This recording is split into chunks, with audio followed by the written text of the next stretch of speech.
पर्चा निकालते हैं। दोनों को लेकर चर्चे पर चर्चा हो रही है। दोनों त्रिकालदर्शी होने का दावा करते हैं। भूतकाल, वर्तमान और भविष्य से ये सब कुछ बताते हैं। भूत भी भगाते हैं। ये शक्ति क्या है, क्या है ये विधि, ये तो बाबा ही जाने। लेकिन इन दोनों बाबाओं को देखकर जो पता चलता है वो हम आज आपको बताएंगे। पर्चे वाले दोनों बाबाओं को गौर से देखा जाए तो कुछ बातें हैं जो इन दोनों को एक दूसरे से अलग बनाती हैं। इनका तरीका, इनका अंदाज और इनका राज क्या है, इस रिपोर्ट में देखिए।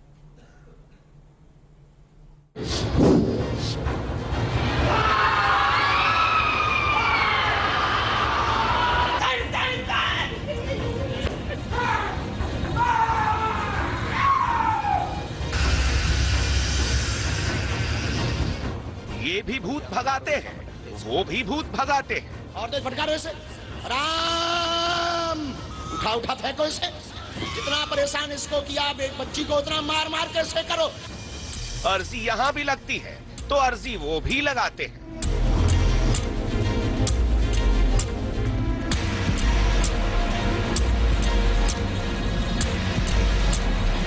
पर्चा लिखते हैं बाबा, यहाँ भी पर्चे से ही बताते हैं। अच्छा रोड साफ नहीं हो पा रहा, का काम चलेगा, इग्नोर किया जाता है। दृढ़ता के साथ करना चाहिए। दो अलग अलग धाम, दो अलग अलग दरबार, दो अलग अलग बाबा। देखने में इनका तरीका एक ही लगता है, लेकिन अगर गौर से देखें तो दोनों में कुछ बातें हैं जो दोनों को एक दूसरे से अलग बनाती हैं।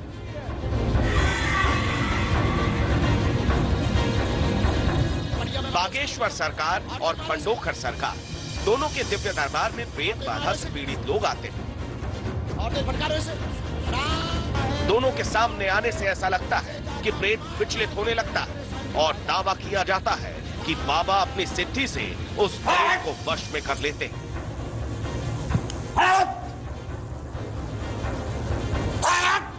एक थप्पड़ गला उसी के लिए फर रहे हैं।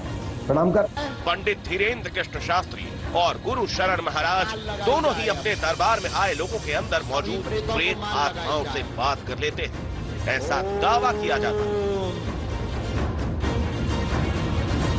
यहाँ तक तो सब कुछ समान है, लेकिन कथित भूत भगाने की प्रक्रिया अलग। सबसे पहले चलते हैं बागेश्वर सरकार के दिव्य दरबार। धीरेन्द्र कृष्ण शास्त्री ने पहले ये बताया कि ये बाधा कब से है। इस बाधा से मुक्ति का आशीर्वाद भी दे दिया, लेकिन पंडित जी ने जैसे ही फट कहा, ये महिला अजीबोगरीब हरकतें करने लगी। इसके बाद धीरेन्द्र शास्त्री ऊपर की ओर देखकर बोलने लगे और तेज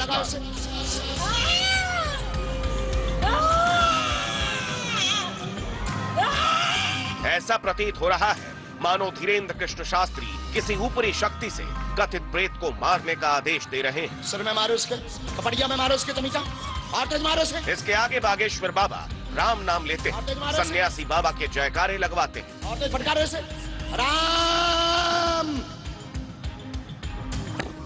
सन्यासी बाबा की, सन्यासी बाबा की। फिर से आदेश देते हैं, उठा उठा फेंको इसे। जितना परेशान इसको किया, एक बच्ची को उतना मार मार के इसे करो, आदेश है।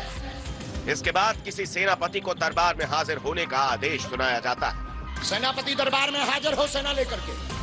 इधर महिला लेटकर तड़पती रहती है। आवे राम। कथित सेनापति को आदेश दिया जाता है कथित प्रेत को जंजीरों से बांधने। सन्यासी बाबा की बांध लिया जाए, जंजीर से बांध लिया जाए। और कुछ इस प्रकार बागेश्वर सरकार के दिव्य दरबार में प्रेत को भगाने का दावा किया जाता है। अब आपको लिए चलते हैं पंडोखर सरकार के दरबार में। देखिए यहाँ भूत भगाने का प्रोसीजर क्या होता है।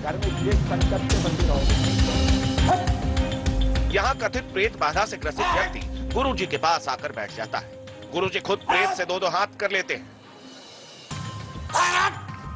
ना कोई सेनापति, ना कोई फौज, गुरुजी खुद ही प्रेत से सलट लेते हैं। बहुत दिन से फर रहे गुरुजी, आज मिले, बहुत परेशान हो गए। एक दो थप्पड़ से कथित भूत को भगा दिया।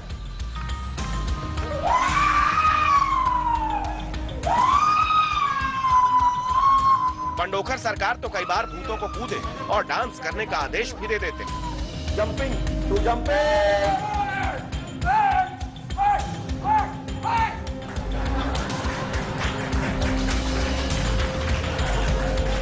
पंडोखर सरकार का अंदाज ये है कि वो भूतों से वार्तालाप कर लेते हैं। आप पठान हो ना के भैरव मुसलमानी शक्ति भैरव है, शक्ति है, लेकिन इसके पीछे माँ खड़ी है अदर देवे, माँ भगवती दुर्गा की अक्षणी। अरे मौत खोल। और कुछ इसी प्रकार चुटकी बजाकर खुद ही कथित प्रेत को बांध देते। और बेटा भूतों को भगाने का दावा तो दोनों ने किया, बस फर्क इतना था कि धीरेन्द्र कृष्ण शास्त्री के पास उनकी एक अदृश्य सेना है और पंडोखर सरकार खुद ही भूतों से निपटने का दावा करते हैं। दोनों ही धाम में दिव्य शक्तियों का साथ होने का दावा किया जाता है, लेकिन दोनों ही बाबाओं के पास अपना अलग अलग अस्त्र है। पंडित धीरेन्द्र कृष्ण शास्त्री हमेशा अपने साथ एक गदा लेकर चलते हैं, तो वहीं पंडोखर सरकार गुरु शरण महाराज एक छड़ी का इस्तेमाल करते हैं। तो ये this is my wifi.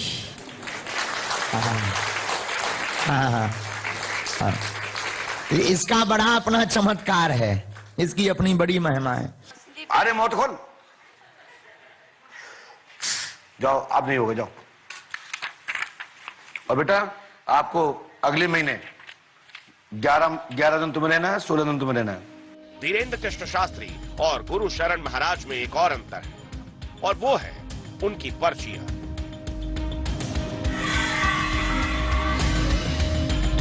Bageshwar सरकार और पंडोखर सरकार दोनों पर्चे के जरिए भूत भविष्य वर्तमान बताने का दावा करते हैं। कट जाएगी, चिंता न करें, आशीर्वाद है। इस ट्रक में के द्वारा 7 लोगों पर यह गाड़ी चढ़ाई गई, जिसमें तुम्हारा ही बच्चा मरा है और शेष लोग बच गए हैं। क्या लोग बैठे थे उसमें? 7 लोग। ताली बजा दीजिए।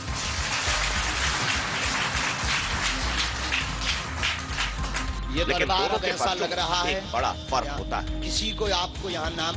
धीरेन्द्र शास्त्री दिव्य दरबार में पर्चा लिखते हैं, एक साथ 2-3 पर्चा लिख देते हैं और दावा करते हैं कि जो भी मंच पर आएगा पर्चा उसी का निकलेगा। बालक जो कुर्ता पहने खड़ा है, पन्नी हाथ में लिए, आजा,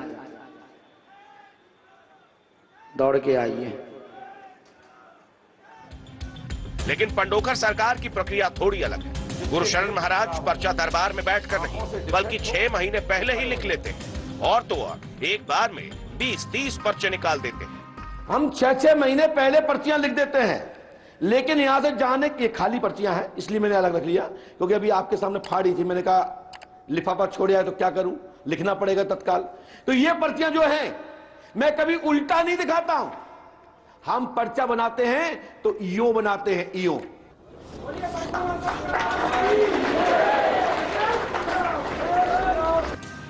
यहाँ एक और बड़ा अंतर है, और वो ये कि पंडोखर सरकार के दरबार में कैमरे पर पर्ची तो साफ साफ दिखाया जाता है, लेकिन धीरेन्द्र कृष्ण शास्त्री पर्चे कम ही दिखाते हैं। बागेश्वर धाम और पंडोखर धाम दोनों ही धामों के कई अनुयायी हैं। दोनों ही धामों पर भक्तों का तांता लगा होता है, और इन दोनों ही धामों में बड़ा अंतर है अर्जी की फीस। पंडोखर सरकार खुलकर बोलते हैं कि दरबार में अर्जी लगाने के लिए वो दान लेते हैं, लेकिन धीरेन्द्र शास्त्री पर्ची लिखने के लिए कोई फीस नहीं लेते। हाँ, अर्जी के लिए फीस भले न ले, लेकिन धाम को दान देने में यहाँ कोई मनाही नहीं। किसी को भी दान रुपया शुल्क ना दें। बड़े आदमी हो तुम, हमें दे सकत, हम सब पचा दे भी। हम जाति के ब्राह्मण हैं, ब्राह्मण का काम ही है दान लेना, दान देना, यज्ञ करना, यज्ञ कराना, वेद पढ़ना, वेद पढ़ाना, इति सट करवानी ब्राह्मणा। तुम अपनो मकान, फ्लैट, बंगला, घोड़ा, गाड़ी, सोनो चांदी, बैंक की एफडी, प्लाट, लोगाई के कानन के कर्ण फूल होते हैं, अपनी चेन और बाबा का कहो मुद्री यानी अंगूठी, लोगाई लड़का भर छोड़ के सब हमारे नाम करवा सका।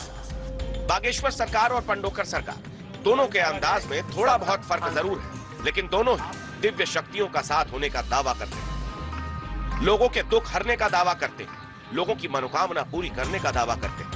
लेकिन इन दावों में कितना दम है, इसका प्रमाण